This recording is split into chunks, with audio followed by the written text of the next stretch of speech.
All right, that bankruptcy judge has put off the approval of the sale of Marineland Dolphin Adventure. The federal bankruptcy judge has paused the proposed sale of Marineland Dolphin Adventure, raising renewed questions for residents of St. Johns County about the future of one of their historic coastal landmarks. At the hearing Monday in Delaware, Judge Laurie Silverstein made clear she was troubled by the documentation presented by the current owners, noting that filings failed to demonstrate that Marineland remains an active marine research facility rather than simply a piece of real estate. The parent company, the Dolphin Company, filed for bankruptcy in March and listed its Florida assets, including Marineland and the now closed Gulf World Marine Park in Panama City Beach, for sale. Attorneys for the debtor asked for approval of the $7.1 million bid submitted by Delightful Developments LLC, a Texas-based real estate firm that won the auction after 34 bidding rounds. But the judge declined to approve the sale at this time, citing both the lack of clarity about Marineland's operational status and formal objections filed by a local coalition. That coalition, headed by Jack Kasowitz, Jack Kasowitz, told the court they had lined up a $4 million purchase for the property, plus another $1.5 million earmarked for ongoing operations, but said they were told just days before the auction that they would not be permitted to bid. The judge acknowledged their concern, but said she would not rule immediately on whether the bidding process should be reopened. She set a follow-up hearing for next Monday. The hearing also covered the fate of the three dolphins: Capri, a 12-year-old gray female; Soleil, a 9-year-old female; Sandy, a 39-year-old female, that were part of the proposed $500,000 transfer to Theater of the Sea in Florida Keys. No decision was made on their transfers during the Monday session. In another red flag for Marineland supporters, Judge Silverstein pointed out the sale documents did not clearly indicate that the park continues to operate its research programs or that the aquatics facility remains active, making it unclear whether the buyer was purchasing a legacy attraction or a redevelopment site.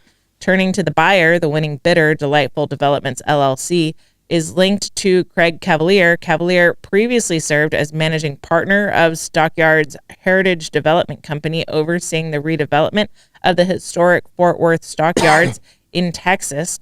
Court records show that in December 2024, Majestic Realty filed suit against Cavalier, alleging he defaulted on 31 loans and breached contract obligations, seeking more than $76 million in alleged unpaid debt. Cavalier's legal team disputed the claims and requested a jury trial currently scheduled for October 2026. Other filings indicate that Phase 2 of the Stockyards redevelopment, originally estimated at nearly $630 million and including hotels, commercial space, and underground parking, has been placed on indefinite hold amid the dispute between Majestic Realty, Cavalier, and the Hickman companies. Residents in St. Johns County may now be asking, with Marineland's future on the line and a buyer whose prior development project is tied up in litigation, who will steer this property? And how will the park's scientific, educational, and community roles be protected? So there were obviously lots of conversations when I was there with my friends. I don't know anything behind the scenes as to what they're thinking or what they're hoping. I do know that there's a GoFundMe that's tied to the Save Marineland effort. And that GoFundMe is tied with the coalition who's trying to save it with the $4 million bid. And they have $1.5 million earmarked for the first year's budget to maintain property operations there. So that GoFundMe, if you've seen that shared on Facebook, that is to help bolster that bid so that they can match or beat the Delightful Development Company's bid. And we will have Taryn on to talk about all this. We'll have Taryn in on Thursday. So the judge kind of just pushed it down the road a little bit, is what it sounds like to me.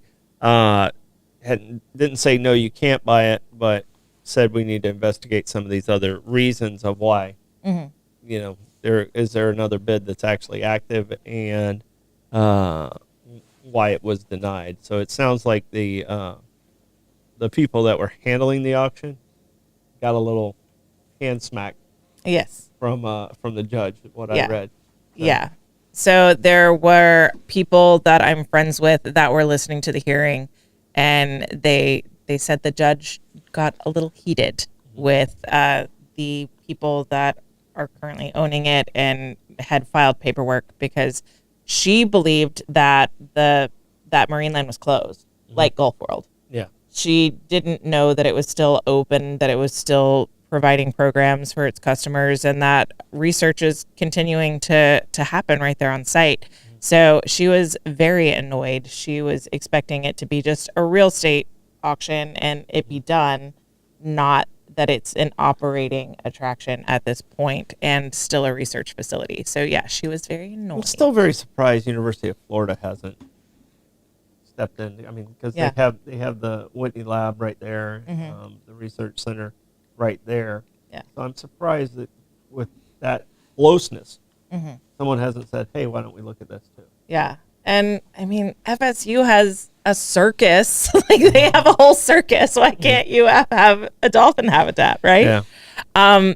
It would be a great location for research, research facility. A part of me really wants it to stay open to the public, and I don't know if it will. Well, if it's still a be research facility and stay open to the public, can it? Not necessarily. It depends on the kind of research that's being done. So yeah, it depends on the kind of research that's being done as to whether it can be both. So that would, if it is open to the public, that would narrow its scope for research. We did research when I worked there, but they were short-term projects, and they essentially buy out the park and the programs for when they needed to. I think there's always a way. Yeah, there's a way. There certainly is. There's always a way. But if it's going to be full-time research, then it's probably not going to be as open to the public. I don't know. It could be. There could be a museum there. There's a lot of really cool history and artifacts that are still in storage. It could be a lot of things. So I hope that it stays Marineland. Well, I haven't checked my lottery number.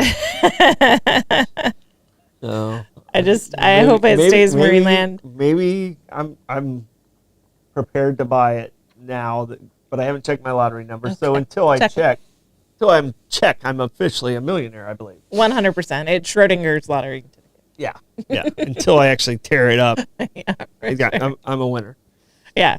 So we've got a reprieve. We've got more time. And we'll have Taryn McGinnis, who literally wrote the book on Marineland, coming in on Thursday to talk about more details. She knows more about what's going on than I do. So, cool. Yes.